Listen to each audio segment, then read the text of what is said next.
estudiaron. Bueno, algunos asienten que sí, otros dicen, no lo vuelvo a preguntar. No, pero es bueno que sean honestos, por lo menos. Qué bueno. Los mentirosos no entran, dijeron el domingo. Bueno, Have to choose. lo importante de todo esto, mi hermano, es que cuando ustedes estudian, a uno se le hace mucho más fácil. Incluso pueden ustedes cooperar a tal grado que puedan aportar tanto que yo mismo pueda ser instruido, que es lo más importante. Que ustedes mismos investiguen, busquen, analicen y cuando vengan aquí a la clase vengan preparados. Y yo a veces digo que cada uno de nosotros debemos de venir a estos estudios como si nosotros fuéramos a dar la clase, prepararnos como para eso, porque es un tiempo donde está la oportunidad de participar, las preguntas que nosotros tengamos necesidad de hacer, hacerlas sin miedo, porque es lo importante es preguntar y no dejar esas lagunas que muchas veces nos atormentan. Y digo esto porque el tema del canon siempre ha sido algo muy conflictivo y muchos prefieren no entrar en eso y algunos, lo he escuchado a algunos, yo no quiero analizar nada de esto, yo prefiero realmente vivir por fe, sé que el Señor lo hizo bien, que el Señor ha sido grande, pero el asunto es que tarde o temprano usted se va a encontrar con personas que sí estudian y son ateos. Y ellos tienen muy buenos argumentos para decirle que todo esto es incorrecto, que todo esto no está bien. Y si usted no está preparado para decirle, bueno, tu punto es absolutamente falso por esta razón, porque estás mintiendo. Porque realmente lo que más hacen estas personas que contradicen es mentir. Porque ellos se preocupan únicamente por ver lo que ellos creen que es errado y darlo a conocer a alguien que no tiene conocimiento, aún sea evangélico. Y esa es la razón por la que nosotros venimos a estos estudios. De que si alguien en un momento trate de traer argumentos hacia ustedes con temas que ellos creen que saben, usted puede ayudarlo. Y muchas veces no saben todo lo que usted puede hacer con una persona que estudia un tema solamente para ver dónde hay errores. No se puede estudiar ni este tema, ni otro tema, ni ningún tema en el mundo solamente para ir y buscar errores, sino principalmente ir y decir por qué creen esto, cuál es la razón. Es lo que a mí me ha ayudado en diversos temas y no solamente tiene que ser religiosos ni cristianos, en ningún momento es por qué la persona que cree esto cree esto. Entonces tú lo analizas, lo estudias y te das cuenta del por qué. Entonces tienes la facilidad ahora de ver dónde está el fallo. Pero ya tú sabes dónde ellos están y qué fue lo que le hizo creer. Pero con honestidad, que es lo importante. Por ejemplo, nosotros estuvimos hablando de lo que significaba la palabra canon. La palabra canon era como una caña de medir que se usaba eh, para medir cualquier construcción que se fuera a hacer. Y a esto se le llamaba medir. Más tarde adopta el título de patrón de algo que realmente es una medida, algo preciso, algo que realmente tiene seguridad en cuanto a precisión. De tal manera que nosotros también tenemos que analizar ahora algunas relaciones de la iglesia con el canon bíblico. ¿Qué somos nosotros y qué es el canon bíblico? ¿Cuál es la participación de la iglesia de Cristo con el canon? Eso también lo vimos la semana pasada. Y nosotros estuvimos rápidamente a hacerlo ahora, nuevamente revisando eso, lo que tiene la figura número 33 ahí en sus libros. Vamos a ir nuevamente hasta ahí, de ahí vamos a continuar con la clase de hoy solamente como repaso en lo que ya vimos la semana pasada. Y una de las cosas que vimos de los puntos de vista incorrecto en cuanto a el canon y su relación con la iglesia es decir que la iglesia es quien determina el canon. No puede ser. La iglesia no tiene una autoridad para decir esto es lo que se ha de creer. Y es como alguien, creo que fue Suriel, que dijo entonces es una contradicción. aquí si yo realmente pienso que la iglesia es la que determina el canon y al mismo tiempo puedo decir que es el patrón que ha de dirigir la iglesia de Cristo? No tiene sentido. Si eso puede funcionar en cualquier ámbito donde Dios no esté envuelto. ¿Se entiende? Porque yo puedo realmente, el hombre traza muchas normas, muchas reglas, donde dice, estas serán las reglas de esta compañía, esto es lo que se va a llevar a cabo, esto es lo que hay que hacer, y las cosas funcionan de esa manera, pero no en el orden de Dios. Yo no puedo decir que yo me voy a regir por un libro que yo considero que es la palabra de Dios, pero al mismo tiempo yo soy quien determino decir qué es lo que yo voy a creer. Yo no puedo decir lo que voy a creer. Entonces, ¿cuál es la relación de la iglesia con el canon? La iglesia es quien descubre el canon, no quien la determina. ¿Se entiende el punto ahora? La iglesia es quien descubre el canon. El canon está ahí, porque está desde antes de la eternidad. Todos los planes de Dios están ahí y lo que se iba a dar a conocer ya Dios lo tenía determinado. Dios solamente usa a estos hombres, le da la capacidad, pone en sus mentes qué es lo que hay que hacer y ellos comienzan a trabajar. Y ese es el punto de partida para conocer la importancia del canon. Claro, una persona atea es difícilmente tú puedas decirle estas cosas. Porque ellos dicen, pero ¿de qué me estás hablando? Es que Dios no existe, fueron los hombres. Cuando esto pasa, debemos recordar que el hombre nace con un conocimiento innato de Dios. Y tú debes permanecer, como a mí me ha funcionado esto, de verdad, es hacerme de cuenta que yo no lo escuché y yo sigo con mis argumentos igualitos. Porque ellos saben de qué le estamos hablando. Ellos tienen que luchar diariamente con ese enfrentamiento de ellos con Dios. De esas luchas. Por eso se enfurecen tanto con los creyentes, porque ellos quisieran tener un mundo donde ellos puedan hacer con libertad lo que ellos quisieran. De ahí todos estos movimientos humanistas, liberales, con todas estas ideologías que algunos conocen, hablan de tantas cosas buenas para resolver las necesidades de la humanidad y todas esas cosas y buscan una manera de cómo hacerlo, pero la realidad es que cuando lo hacen sin tener en cuenta a Dios y para ello Dios queda para algunos liberales en un punto donde Dios no puede participar cuando el hombre participa, porque el hombre está resolviendo su mundo que él necesita resolver entre ellos. Pero la realidad es que todo hombre, en lo más profundo de su corazón, sabe que necesita de un ser más inteligente que él, de un ser más inteligente que el ser humano. Basta con mirar todo lo que les rodea.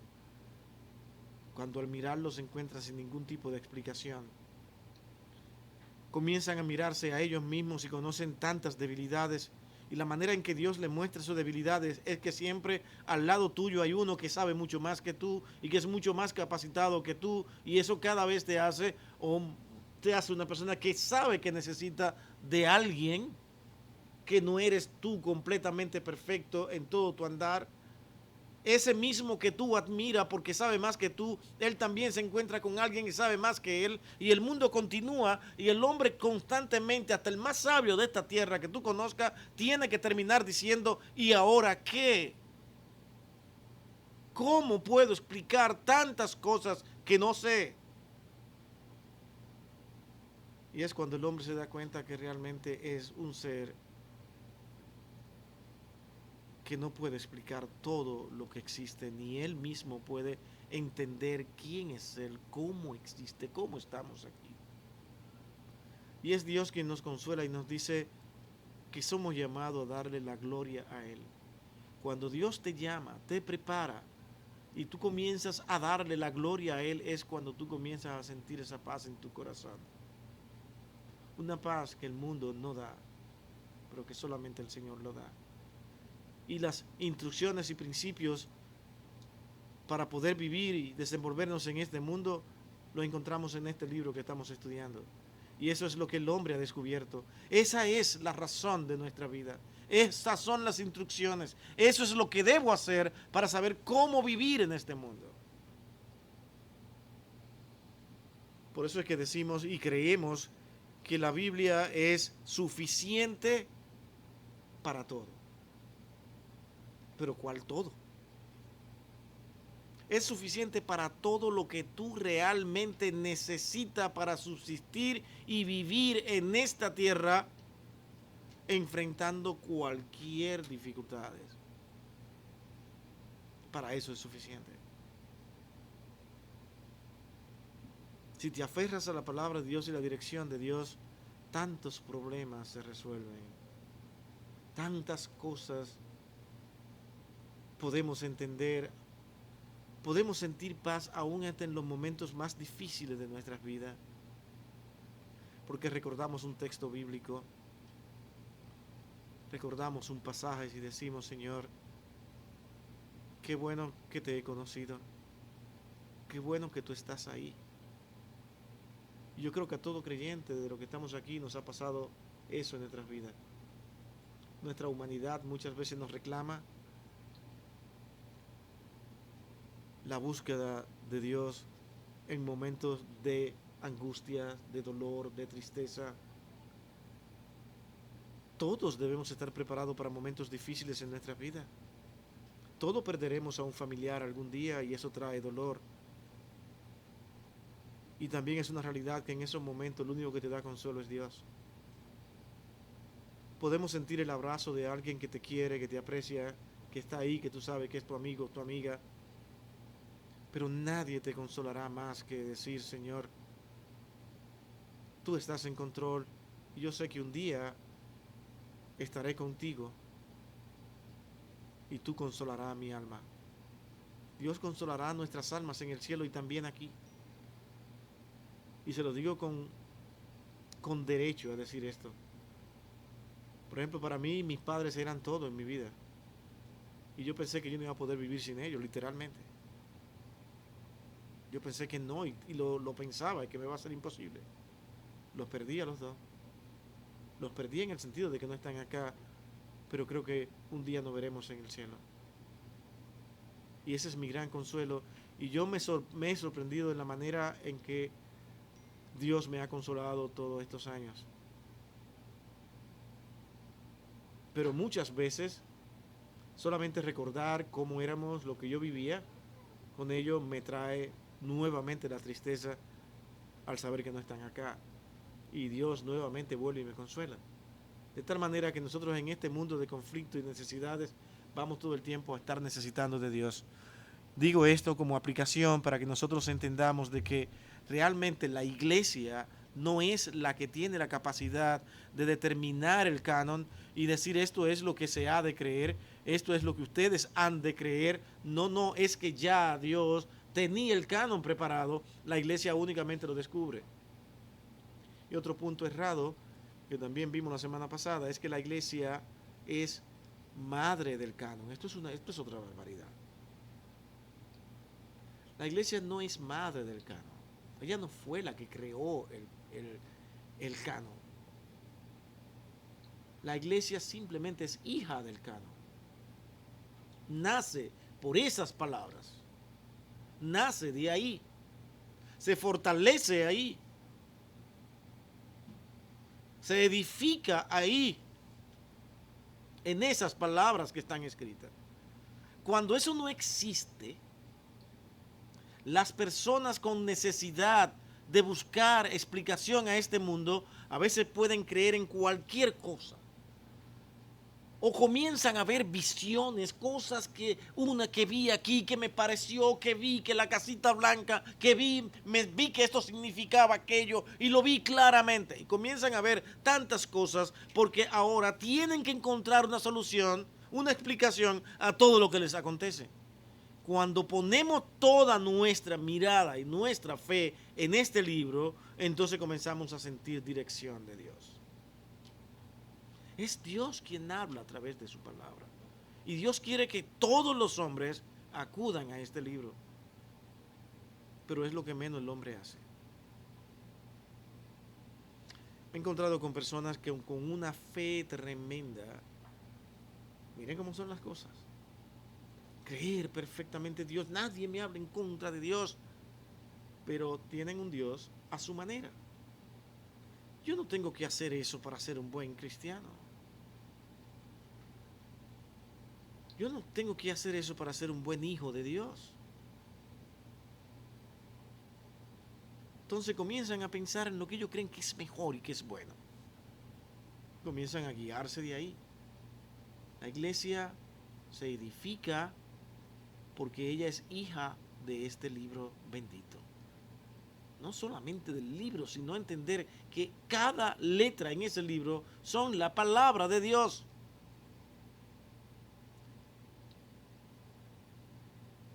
Es como alguien dijo, ¿tú quieres escuchar a Dios hablando?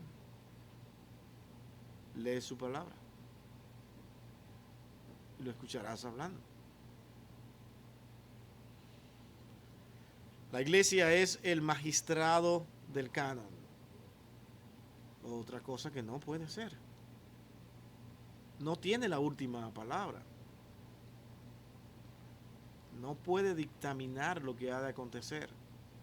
El creyente tiene que buscar en la escritura qué es exactamente en cada caso, en cada circunstancia, qué es lo que yo debo de hacer en este momento.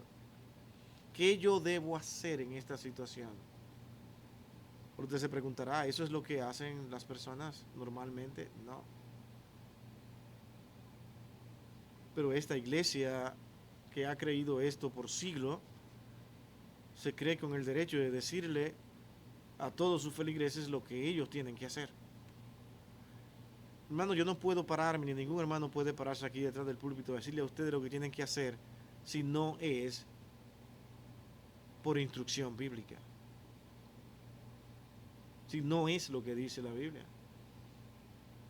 Nosotros aquí haremos y haremos esto, esto y esto, aquello, sin embargo no está en la escritura.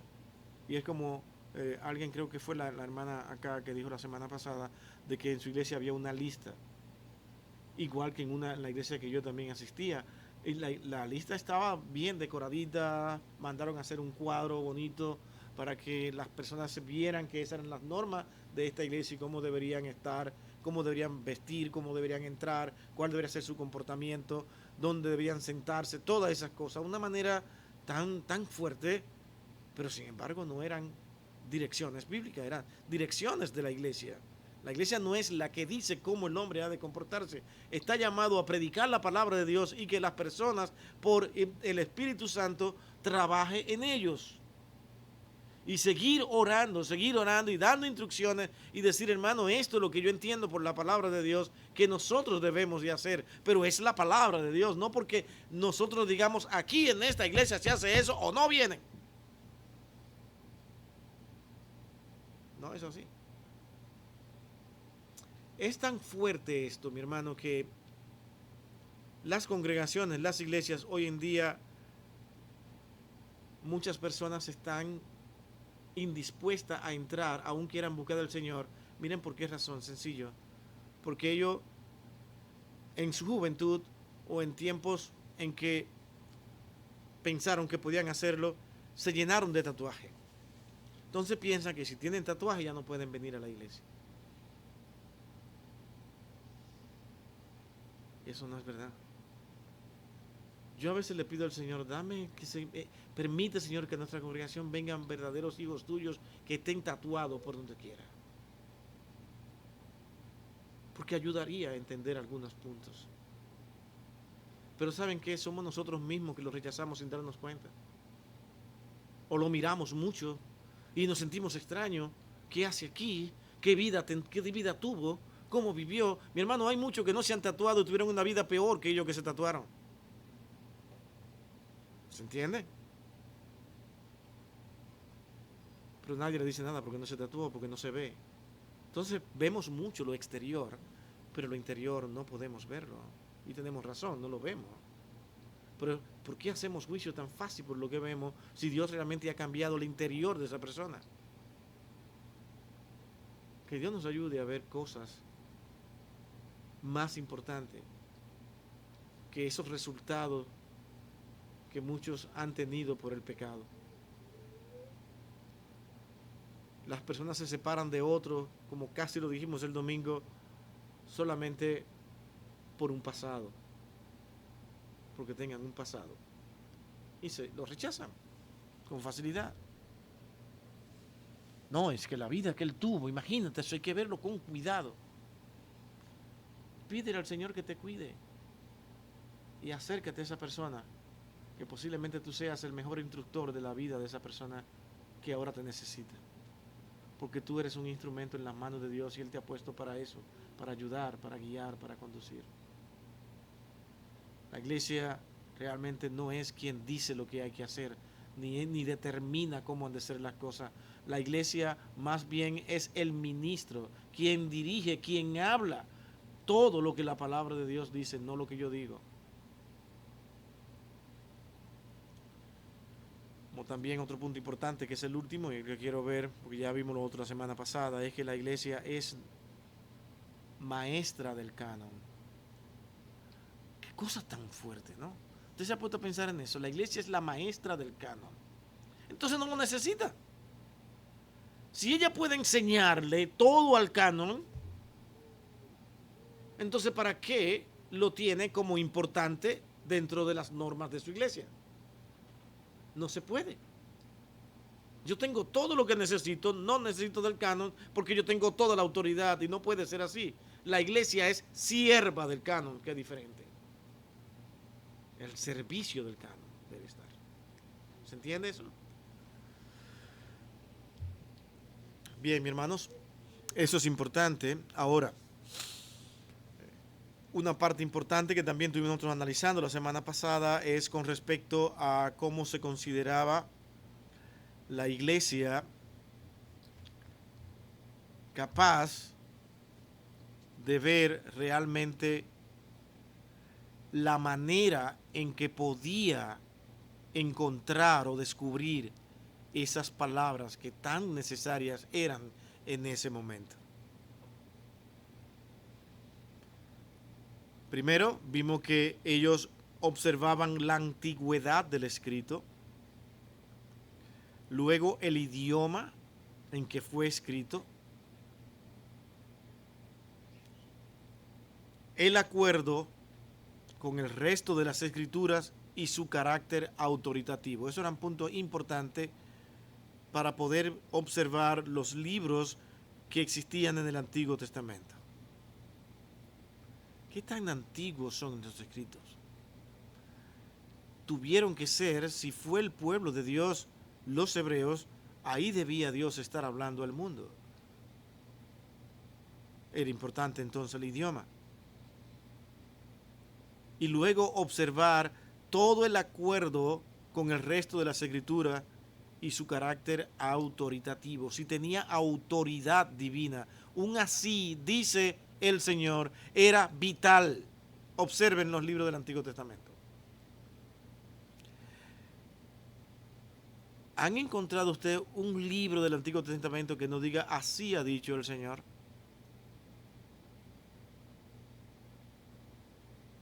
Es que eso era importante para encontrar estos libros.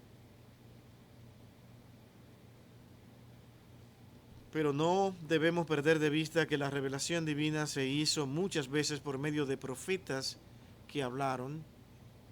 Esos profetas fueron necesarios, porque eran la voz de Dios. Y para que un profeta fuera profeta, también nosotros conocemos que tenían que existir varias pruebas. ¿Quién puede mencionarme algunas de las pruebas que tenía que tener alguien ya para ser un profeta? ¿Alguien la recuerda? Una o dos que ustedes tengan. Vamos a ver si están estudiando. Si se cumplía lo que decía la profecía. Vamos a ver, Valentina está diciendo algo, pues nadie le escuchó. Bueno, como él decía, un profeta decía cosas que Dios le había revelado, le había dicho para el pueblo, estas cosas que él decía tenían que cumplirse. Tenían que verse. Y si no pasaba, ¿qué sucedía? ¿Cómo es? Era considerado un falso profeta, lo cual podía ser apedreado por el pueblo. Apedreado era el problema. sea que arriesgarse a traer algo simplemente para quedar bonito, no todo el mundo quería. De tal manera que cuando alguien se paraba en las puertas de la ciudad para decir, así me ha dicho el Señor, era o se quería morir o realmente Dios estaba hablando. ¿Vieron cuál era el asunto? Entonces ser un profeta no era algo tan fácil. Hoy en día las personas dicen yo soy profeta y dicen lo que quieran y nada pasa. Y se ven muy bonitos y muy elegantes y los reciben con muchísimas algarabía. Pero realmente se está diciendo la palabra de Dios. Estos hombres tenían que ser probados. Luego después, posteriormente a su ministerio, entonces registraron lo que el Espíritu de Dios les inspiraba a dejar escrito en la palabra de Dios. En el Nuevo Testamento se tenía realmente que ver que estas palabras eran expresadas por un apóstol o por recomendación de un apóstol. Y luego que esas, como vimos también, que esas palabras pudieran ser de edificación. Entonces el factor fundamental a tomar en cuenta para reconocer un libro como inspirado era su profetismo en el Antiguo Testamento y su apostolicidad en el Nuevo Testamento. ¿Nos entendemos?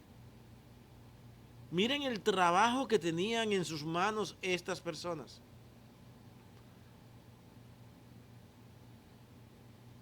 Ahora tenían que estudiar todo el Antiguo Testamento por una versión en griego que se le llamaba ¿cómo? ¿Cómo se le llamaba esa versión en griego? La Septuaginta, dicen acá. ¿Esa era? Yo creía que era la versión de los 70. Ah, es lo mismo. Oh, la versión de los 70 y la Septuaginta. Bueno, de séptimo puede ser. Sí. La Septuaginta y la versión de los 70, cada vez que la escuchen, esa misma es. Hombres que Dios realmente utilizó para hacer ese trabajo.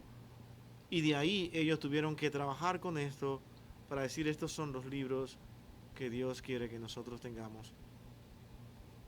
Y que son la guía, van a ser el patrón para nosotros poder guiarnos y conducirnos. No un ser humano, no una iglesia específica, sino que estas palabras escritas en estos libros son las que realmente nos van a instruir y de donde vamos a obtener nuestros principios de vida.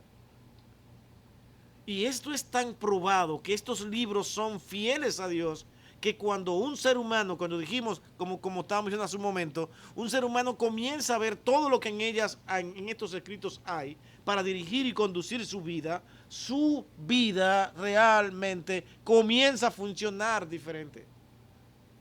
No es lo mismo leer la palabra de Dios que seguir las instrucciones de un hombre sabio en esta tierra.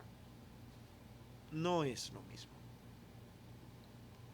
Porque la mayor sabiduría y la única soberanía en sabiduría la tiene Dios. Y esta es la palabra de Dios.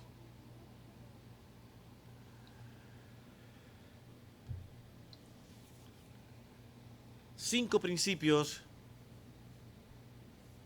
sumamente fundamentales que están ahí en sus libros y que ya por siglos esto ha sido necesario estudiarlo porque fueron las normas que se tuvieron en cuenta para poder decir este libro es el libro que debemos poner como libro a seguir. Primero, tenían que preguntarse, ¿fue escrito el libro por un profeta de Dios? Ya vimos eso hace un momento. Tenían que preocuparse por eso. Si era así, entonces era la palabra de Dios. este hombre fue un profeta probado. Noten que en el Antiguo Testamento todos estos profetas fueron probados. Todos.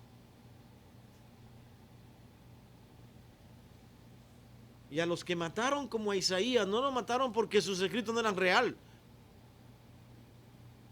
sino por la maldad misma de los hombres y por sentirse enfrentados con él. Porque la palabra de Dios enfrenta el corazón de los hombres. Era como, no te queremos escuchar más.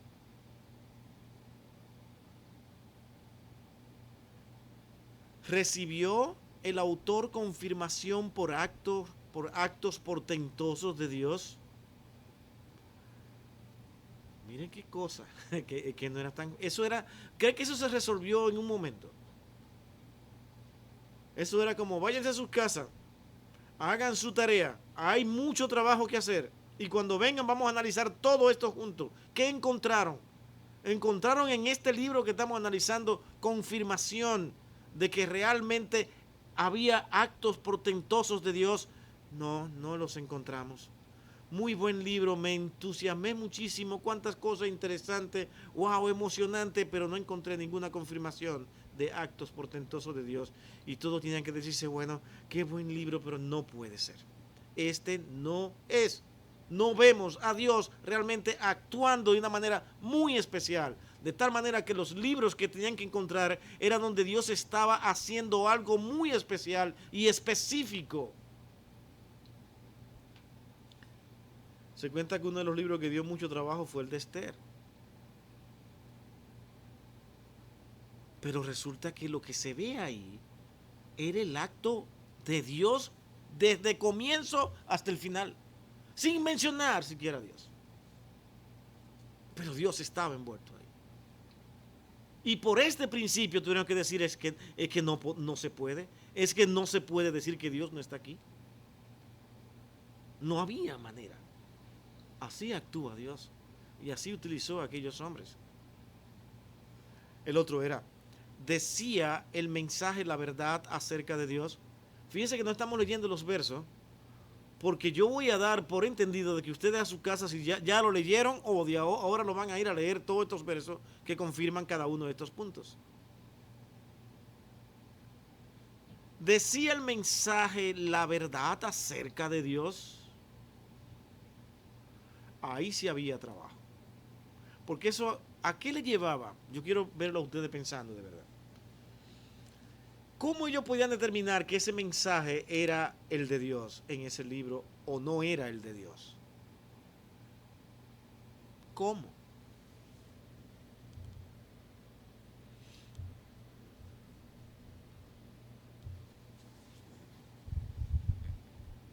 ¿Alguien? ¿Quién se atreve? Un valiente que piense, díganlo sin miedo. Ustedes están aquí. Sí, había exactamente, ese era un punto. Si había una contradicción, no podía ser.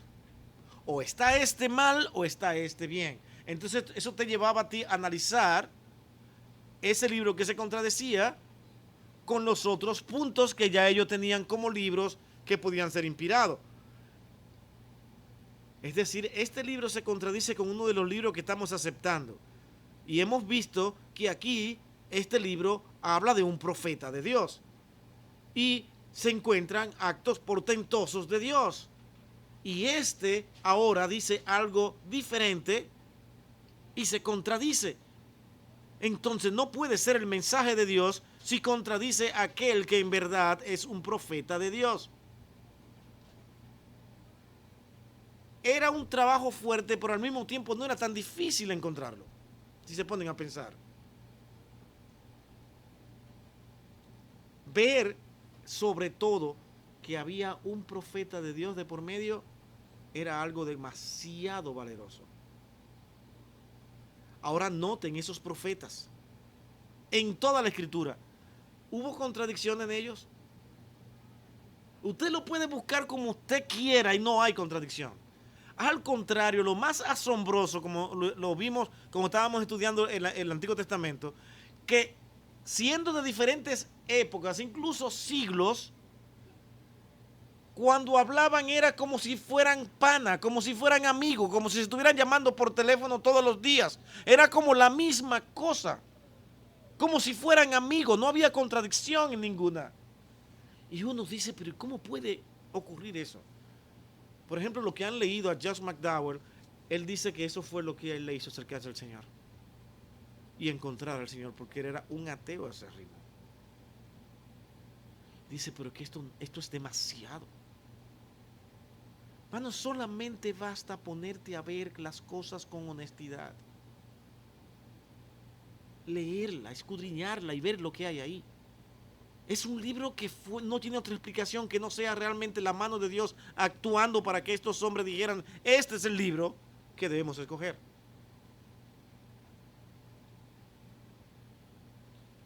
Como ver si las palabras que estaban ahí eran eficaces, si tenían un poder que pudiera transformar y edificar la iglesia, que pudiera evangelizarla todos los días al leerla. Y si el mensaje de ese libro no lograba ese fin, tenían que decir, lamentablemente, no podemos. Pero oye, que el que escribió este libro, ay, ese señor, mira, yo lo conozco, es mi vecino. Y qué hombre que ama al Señor. Es un hombre que es un hombre de Dios. Sí, es un hombre de Dios, pero Dios no lo llamó a escribir un libro para que esas palabras se quedaran para edificar la iglesia. No es el libro que podemos colocar aquí para todas las generaciones que vendrán mientras el mundo exista. Era un trabajo demasiado delicado, demasiado responsabilidad, demasiado dirección de Dios necesitaban para pensar en esto, de tal manera que ellos no podían tener ningún tipo de sentimentalismo envuelto en estos libros. No era si era tu amigo, si era tu hermano, si era tu primo el que lo escribía. No. Hoy se podría eso. Hoy la gente hace eso. Dependiendo de las relaciones que tengan con la persona o de la grandeza de esa persona, entonces sí lo vamos a colocar aquí. Entonces están haciendo un trabajo del hombre y no de Dios. Estos hombres no estaban jugando con sentimentalismo. ¿Qué quiere Dios para nosotros? Era lo que se buscaba.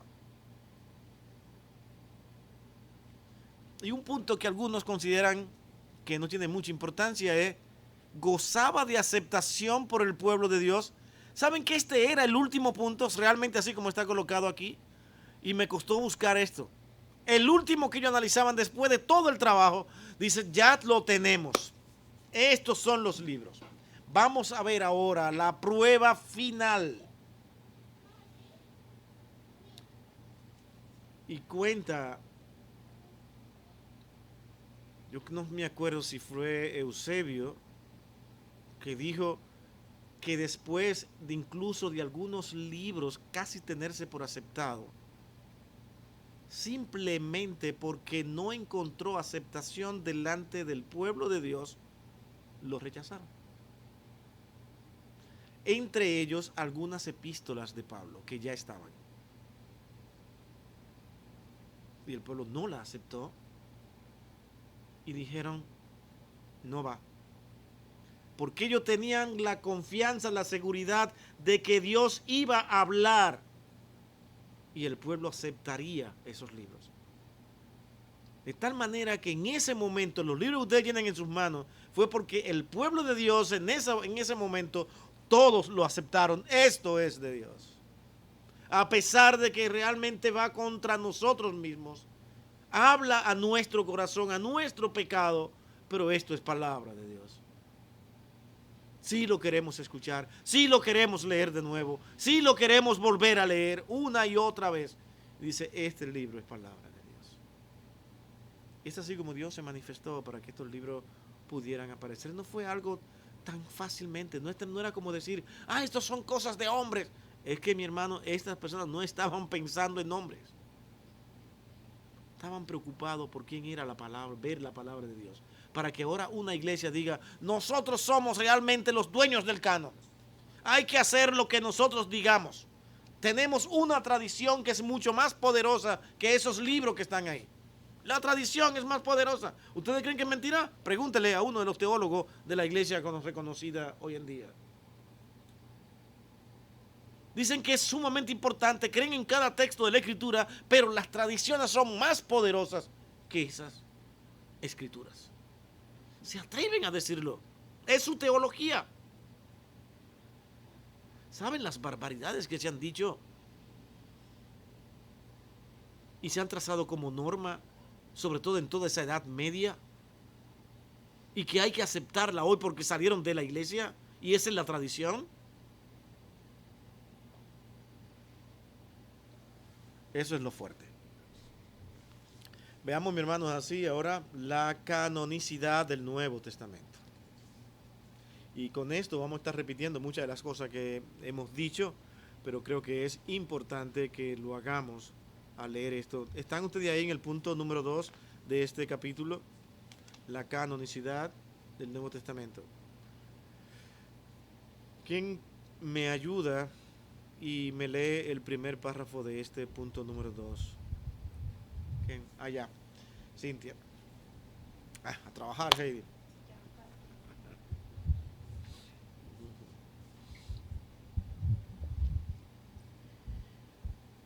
Recordemos que en el caso del Nuevo Testamento, los libros que lo integran eran originalmente cartas dirigidas a personas o iglesias en específico.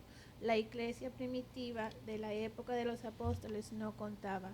Entonces, con una lista de los libros del Nuevo Pacto, sino que su Biblia escrita era el Antiguo Testamento. Partamos de ahí. Ustedes saben todo eso ya, ¿verdad? Lo hemos dicho varias veces aquí. Hay que partir de ahí. Estaba la iglesia, estaban funcionando, ya Cristo había venido, ya había muerto Cristo, se estaba predicando el evangelio de Cristo, pero no tenían nada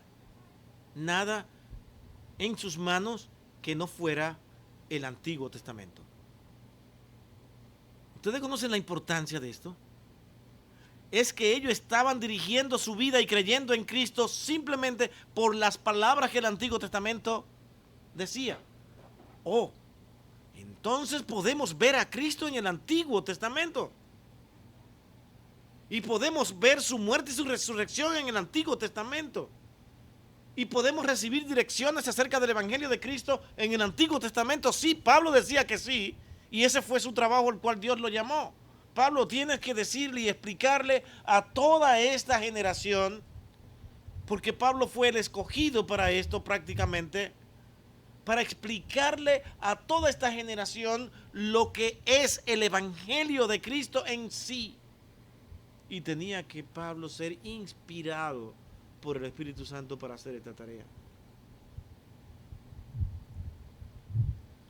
Y la hizo de tal manera que sin él esperar, ni siquiera proponérselo, porque como acabamos de leer, él simplemente enviaba estas instrucciones a través de cartas a las iglesias y se recomendaba que la dieran a conocer a las demás iglesias, que se la pasaran una entre otras. Pablo en su mente no estaba pensando, mi hermano, acuérdense, vayan pensando en mis escritos, porque estos son los libros que van a tenerse para este Nuevo Testamento. No, es que todo eso tuvo un proceso. Y Dios lo tenía determinado, no el hombre. Nunca se le dijo a Pablo, tiene que escribir, tiene que hacer esto porque tus palabras van a ser escritas para siempre y van a ser las instrucciones. Pero una cosa sí dijo en Efesios 2:20, y es que la iglesia debía tener como fundamento a los apóstoles y a los profetas.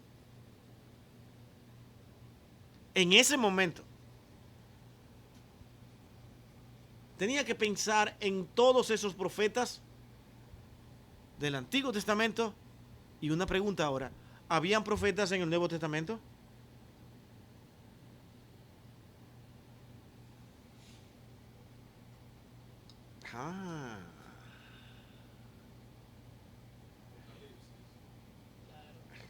Claro. ¿Y quién era ese? Juan era.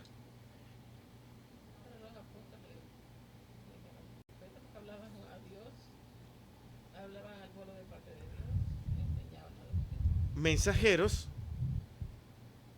¿Qué es lo que pasa con la palabra profeta? Que nosotros entendemos que hablaba de asuntos que han de venir, que había futuro, que va a pasar aquello. Y un profeta... No, pero la verdad que yo soy el mejor con el micrófono. Me paro allá atrás y ahí a todo el mundo tiene el... No, tan vago, ustedes son vagos. Él está sentado, cree que lo van a hacer de ahí sentado, no pueden. La definición de profeta no es una persona que habla al pueblo en nombre de Dios. Entonces todos los apóstoles también eran profetas. El asunto que los profetas del Antiguo Testamento, cuando hablaba, incluso decían cosas que habían de acontecer en periodos lejanos, y ese era el problema. Tendremos que ver eso. El asunto que a uno de esos profetas, para que fueran aprobados, siempre decían cosas que iban a acontecer prácticamente casi ahí mismo. ¿Ustedes se acuerdan que vimos eso también en el Antiguo Testamento? Decían cosas para el futuro, pero para confirmar que venían de Dios, había muchas cosas que pasaban ahí en ese periodo de ese rey. Y los reyes temblaban cuando no le convenía la profecía. Vayan al Antiguo Testamento y analícenlo, para que vean si lo que estamos diciendo aquí no es un libro que está perfectamente organizado en la mente de Dios, y de que nada se le escapó, no hay un detalle que se le escape. Todo está perfectamente organizado para que el hombre entienda de que Dios estuvo envuelto en todos estos escritos. Es por eso que ninguna persona que no quiera creer en Dios se va a sentar con usted a analizar esto aquí. De tal manera que si hoy estamos nosotros haciendo esto aquí, utilizando tiempo, es una gracia de Dios. Porque usted y yo podríamos ser unos rebeldes también. No me hable de esa bobería, no quiero una tontería. Yo soy una persona que ya tengo mi mente muy amplia y muy bien preparada para entender, para estar creyendo en palomitas volando y qué sé yo qué. No, porque así es que hablan. Así es que hablan. Pero no se sientan contigo a analizar estos puntos que estamos analizando acá. Estos detalles que no quieren ver. Dios envuelto en cada palabra, en cada escritura. Entonces teníamos profetas en el Nuevo y en el Antiguo Testamento también. Ajá. Ay, caramba, se paró Miguel para que... No, a mí que no me insulten.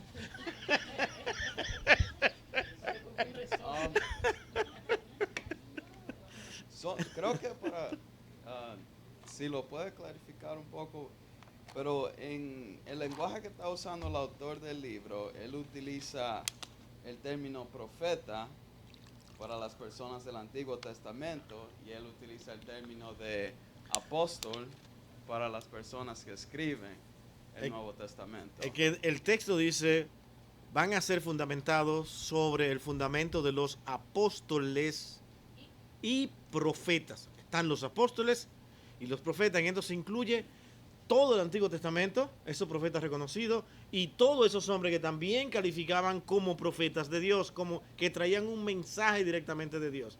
Y eso fue lo que se tuvo que dar a conocer. Dice, por eso es que hay escritores en el Nuevo Testamento que no fueron apóstoles. ¿Comprende? Pero fueron personas con un mensaje de Dios. Entonces, al entender eso, incluye a todos esos hombres que en verdad trajeron un mensaje de Dios. Determinar que ese mensaje venía de Dios era mucho trabajo. ¿Comprendes? E involucra a todos esos hombres del Antiguo Testamento y el Nuevo. Es que estas son palabras finales. Ustedes, colócanse en ese momento. Ustedes van a tener que creer en los profetas, en los apóstoles y profetas. En ese momento ellos estaban viviendo tiempos en que existían y veían personas profetizando. Ahora tenían también la responsabilidad que traían por costumbre del Antiguo Testamento de aplicar las mismas reglas a esos profetas, aún en periodo del Nuevo Testamento. Incluso existían, para ver a alguien como un hombre de Dios, que no se menciona en esta escritura, pero que para ver si era un hombre de Dios tenían que verlo hacer algún tipo de milagros. Es una cosa increíble. De ahí que entonces ellos clamaban, ¿y cuál es la señal? ¿Se acuerdan de eso en la Escritura? Danos una señal, incluso se la pedían a Cristo, porque estaban impuestos a que para ellos reconocer a alguien como hombre de Dios tenía que hacer algún tipo de milagro. Por eso Pablo, Pedro tuvieron que hacer milagros, se les dio eso en ese momento. Eso era lo que tenían en ese tiempo. Ahora, ¿quién iba a cambiar todo eso? Toda la explicación del Evangelio y propósito de Cristo. Y se culmina con Juan cuando Juan abre las páginas del cielo diciendo, esto es lo que la iglesia será y cómo va a funcionar, cómo caminará. Por eso es que se dice que Juan fue el último de los profetas. Porque era ya lo que se esperaba de la iglesia. ¿Cómo es posible que si Dios llamó a Juan y le dijo así será la iglesia, otros profetas se hayan levantado para decir no, hay algo más que se le quedó en la visión de Juan que Dios no se lo dijo? Ahora, a través de un ángel llamado Moroni, aquí nosotros tenemos una nueva revelación. Y esas revelaciones toman pasajes de la Biblia misma y traen entonces todo el concepto y todos los supuestos que le dijo este ángel. Pero lo que le dijo el ángel entonces contradice lo mismo que tuvieron que hacer estos hombres de Dios para decir este libro no va. Es lo que tenemos que hacer nosotros hoy. Porque si esas escrituras y lo que ese supuesto ángel le dice contradice todo lo que ya este libro dice, no puede ser un libro de inspiración de Dios. Ni puede enfrentar a Cristo mismo desde el cielo que le dice a Juan, esto es lo que es el cielo. Y ustedes estarán acá y serán vencedores al final. De eso se trata el libro de Apocalipsis. De la iglesia en victoria. Y tengo la tentación siempre de hacer la misma anécdota de aquel estudiante seminarista que se encuentra con un recién convertido leyendo entusiasmado el Apocalipsis. Y él se extraña porque él se está gozando con el Apocalipsis. Y todos entendemos que el Apocalipsis es un libro que le tienen miedo casi todos los pastores, como que no quieren entrar ahí porque es difícil y tiene muchas cosas extrañas que mejor es no entrar ahí. Pero aquel hombre estaba feliz con su libro del Apocalipsis y aquel seminarista que tanto trabajo le ha dado a entender algunos puntos, ahí el capítulo 20, el milenio, el no milenio, y todo lo que está acá y dice, y los 4 ángeles y los que están en las esquinas, imagínate, él estaba vuelto loco, que las trompetas, y él estaba muy, muy entusiasmado. Yo creo que hasta tocaba la trompeta que estaban ahí él solo, leyendo su libro. ¡Wow! Tremendo. ¿Y tú entiendes todo eso? ¿Sí? No, tú no entiendes. Mira, yo llevo casi 5 años estudiando lo que es el libro de Apocalipsis. Y todavía tengo muchas dificultades. Dice, pero ¿cómo va a ser si es tan fácil entenderlo? ¿Me lo puedes explicar? Sí. Lo importante del Apocalipsis es simplemente que Dios se le aparece y le dice a Juan que toda la iglesia será vencedora al final. Eso es todo el Apocalipsis.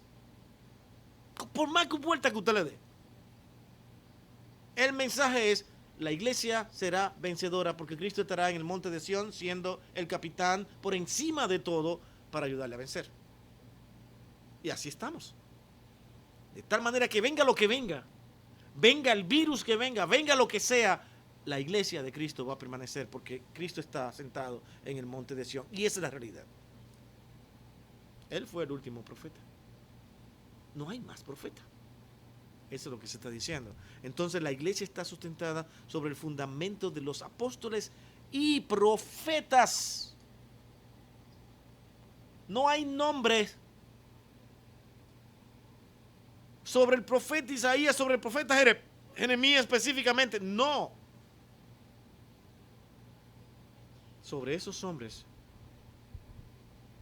que han traído el mensaje de Dios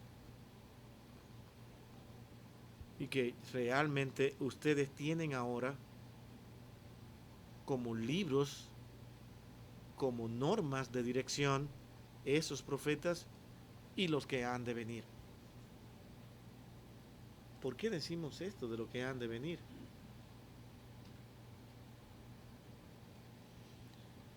Mi hermano, en la medida en que se fueron escribiendo estas cartas apostólicas, fueron tomadas con carácter de escritura para la iglesia. Fueron poco a poco. Fueron mirando cosas y pensando, me imagino, cuando se leían, bueno, porque Pedro en una carta dice lo siguiente. Ay, Pablo también dice lo mismo. La iglesia está envuelta en estas palabras de estas cartas. Y los mismos apóstoles decían y ordenaban que fueran leídas e intercambiadas, como dijimos hace un momento, en las congregaciones, según dice Colosenses 4:16. Se dio esta norma y esta recomendación.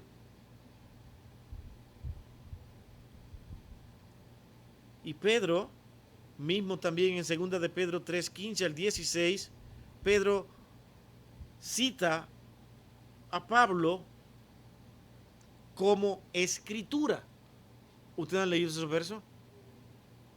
¿Quieren que vayamos allá? ¿Quiere alguien leerlo? 2 de Pedro 3:15 y 16. ¿Qué hace Pedro con los escritos de Pablo? Vamos poco a poco, vamos a ver lo que estamos diciendo. 2 de Pedro 3:15, y comenzamos un poquito tarde, así que voy a pedirle hoy, aunque sean unos 5 minutos más. Ajá, allá, sí.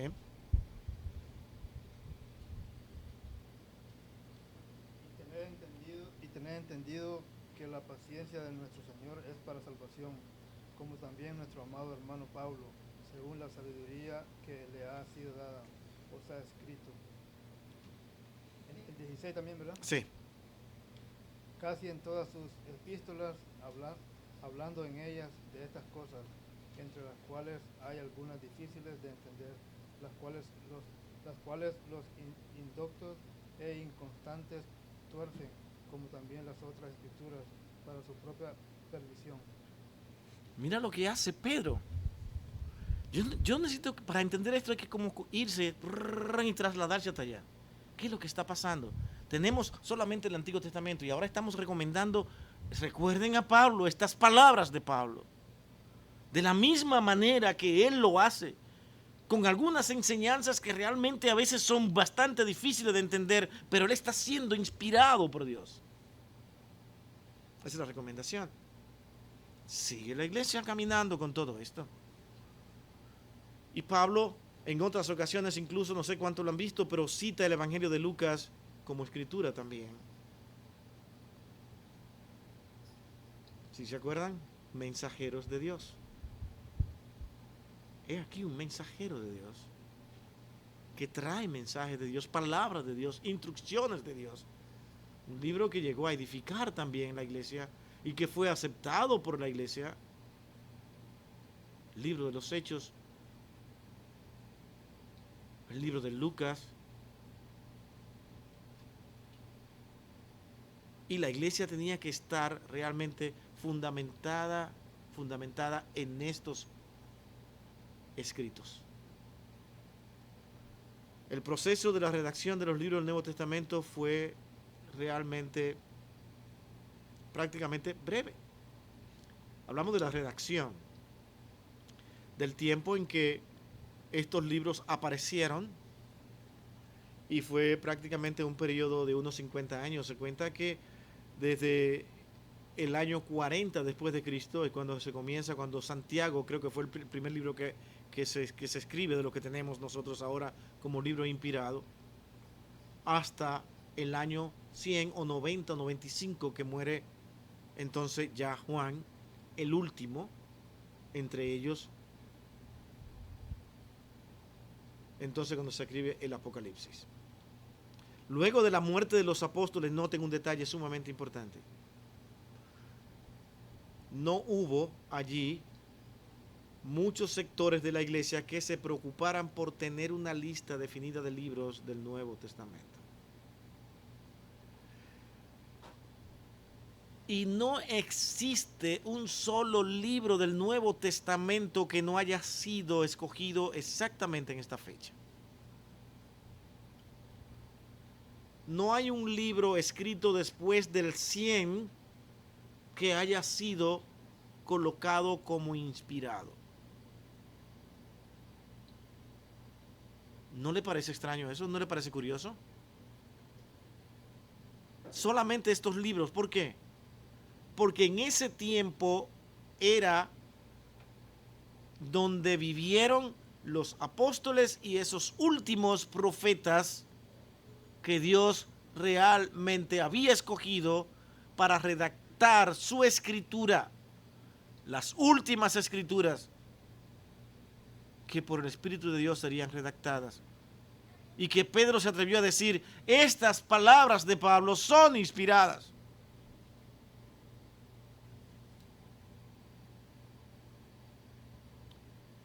Y las razones para reconocer la colección de los libros inspirados por Dios es cuando la iglesia entonces cambia en el siglo II por razones como cuáles. Aquí es donde se ven obligados entonces en el siglo II a hacer el trabajo que ya hemos mencionado, de buscar estos libros. La iglesia estaba tranquila, tenían algunos escritos, persecuciones ya tenían, y tenían que tener ciertos escritos en sus manos. Incluso hay un escrito bastante interesante. No sé si alguno ha escuchado hablar de lo que es la Didache.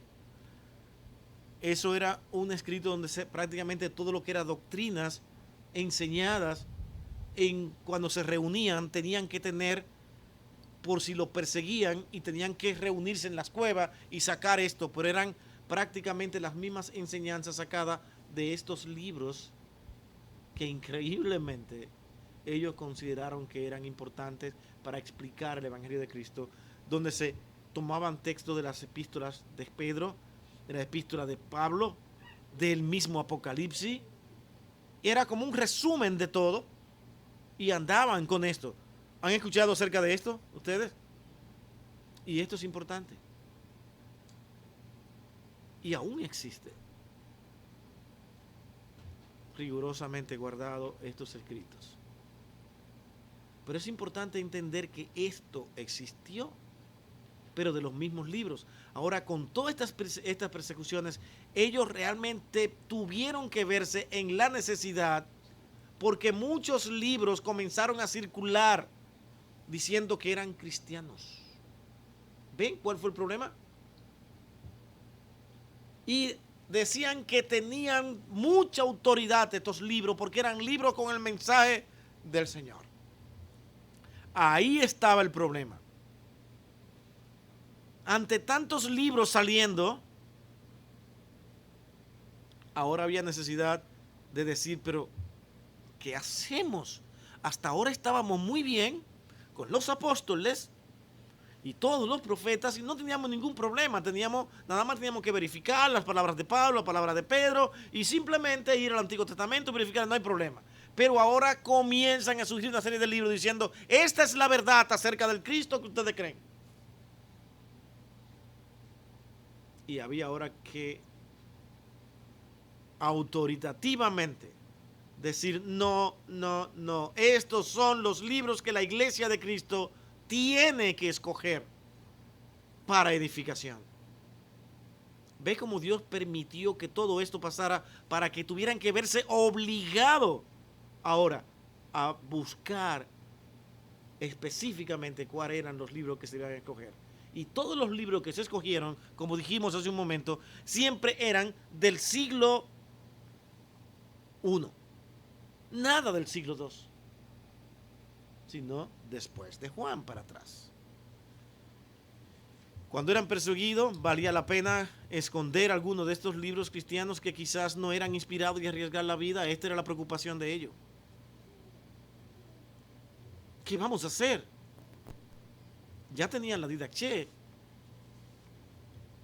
que eran los relatos para esa en medio de persecución, pero ahora al salir y en esos tiempos de pequeños periodos de paz que tenían entonces que empezar a ver todo esto escrito explicando ahora a Cristo.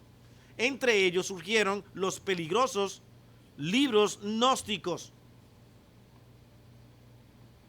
de los cuales se ha encontrado recientemente una cantidad de libros gnósticos y que incluso la Iglesia Católica quiere que pongamos un libro de Matías como libro inspirado dentro del canon. Y no era más que escritos gnósticos contradiciendo todo. Hay un libro de Judas que todavía está en retazo, pero lo que se ha podido traducir, lo que hace es una defensa pero extraordinaria de Judas. Judas era un plan de Cristo y el verdadero discípulo amado del que hablaba Cristo era Judas. Y hay que aceptar esos libros ahora porque eran libros. Hermano, esos fueron todos los libros que rechazaron. Dice, estos no van. Ahora, esos gnósticos decían ser cristianos. Creemos en el Cristo crucificado, pero no de la manera que ustedes creen tampoco. No le daban la autoridad a Cristo. Era un ser extraordinario, magnífico, un hombre que Dios escogió, pero no, en ninguna manera era Dios. No podían aceptar que era Dios. Ese era el punto. Surgieron otros libros que contradecían algunas de las cosas escritas por los apóstoles, como hemos dicho, entre ellos los gnósticos. Algunos herejes, para no ser confrontados con el error, ¿qué hacían? Bueno, negaron la inspiración de algunos de los libros apostólicos y así podían tener un enfrentamiento. Tengo mis escritos y para poder dejar pasar sus libros tenían que contradecir los libros que ya habían sido escogidos como inspirados de los tiempos apostólicos. Dice, esos libros con los que ustedes andan, en lo que ustedes creen y que les recomendaron que hicieran, tienen muchos errores. Con eso entonces tiraban a Pablo por el suelo, tiraban a Pedro por el suelo y los escritos del Apocalipsis. Entonces ahora colóquense en ese momento. Eso era como, ¿y qué cosa es esto? ¿Qué pasará con la iglesia? Se cuenta que algunos pensaron que con todas estas confusiones la iglesia iba a desaparecer.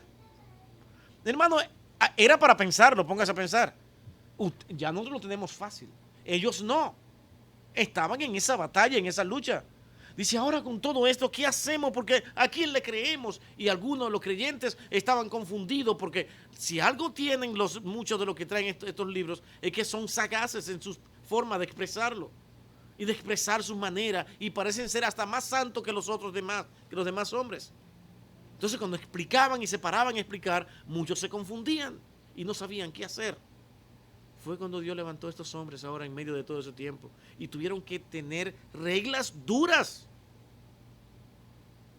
Donde, como dijimos, algunos de los escritos de Pablo tuvieron, incluso dice, no, es que no podemos ni siquiera a Pablo aceptarle estos libros. Y no era porque hubiera contradicciones, sino porque no llenaban todas las preguntas que ellos tenían que hacerse. Una cosa increíble. Pero realmente se cumplió lo que Dios dice. Es que su iglesia nadie la va a derrocar. Si había un momento en la historia en que la iglesia de Cristo podía desaparecer, y eso lo confirman muchos hombres y estudiosos eruditos de las Escrituras, era ese tiempo específicamente. Era ese momento. Miren, persecución, confusión, porque no sabemos si nos estamos dejando matar por algo que es verdad o no. No era un periodo fácil. Era como para abandonar y de hecho muchos abandonaron. Era más fácil hacer eso. Se va a destruir la iglesia.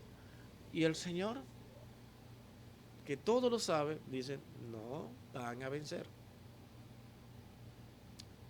Y empezó a mover los corazones de siervos de Dios. Esto es lo que tienen que hacer. Es como si alguien se levantara, hermano, esto es lo que vamos a hacer. Tenemos reunión mañana.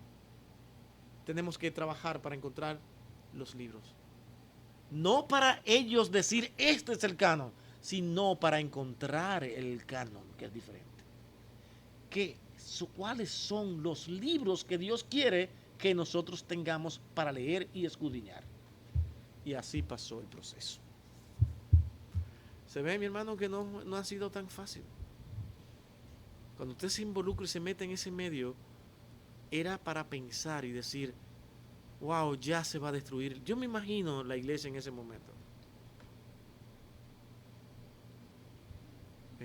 Si usted se ha desesperado con todos estos planes que hay hoy, cuando dicen que tendremos una sola religión, esto es lo que se ha de creer, porque hay un plan para el 2030 para que todo esto se lleve a cabo y están todos temblando. Hermano, tranquilo, tranquilo.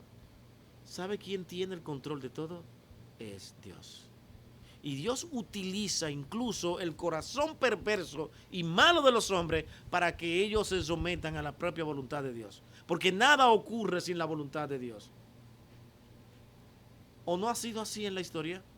¿Ha utilizado Dios a los malos para llevar su propio plan y para castigar incluso a su pueblo, para enseñarle, para instruirle y para que su plan se lleve a cabo? ¿Por qué tiene que ser diferente hoy? Yo me acuerdo cuando esta pandemia estaba llegando y había mucha desesperación y me acuerdo que Valentina quería comprar todas las caretas del mundo que habían, todas las máscaras, y quería traerlas y me compró espejuelos y de todo porque esto es terrible. Y yo dije, bueno, pero si nos vamos con el Señor más rápido. Dice, se acerca el tiempo, maravilloso momento. Señor, me voy a encontrar contigo. Hoy nos vamos todos a tener una fiebre altísima, vamos a explotar, no vamos. No me voy a preocupar, el Señor está en control de todo. Y ella te digo que yo no me preocupé.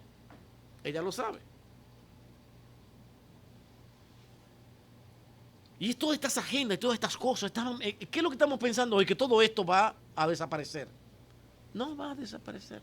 Dios está en control. Gracias por los minutos, mis hermanos, que me dieron, porque me hicieron comenzar tarde hoy.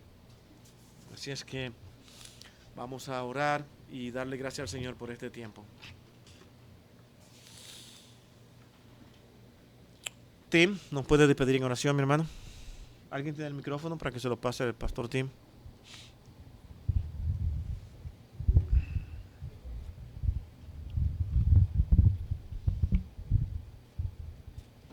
Oremos.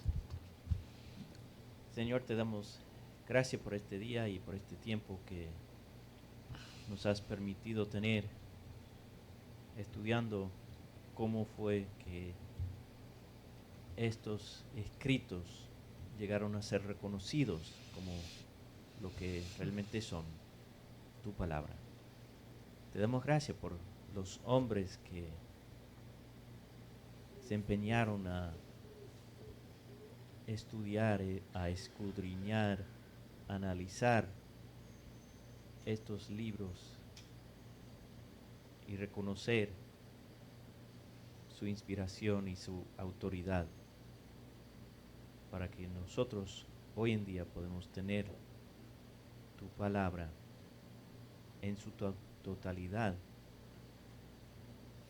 para nosotros estudiar, meditar y aprender de ella.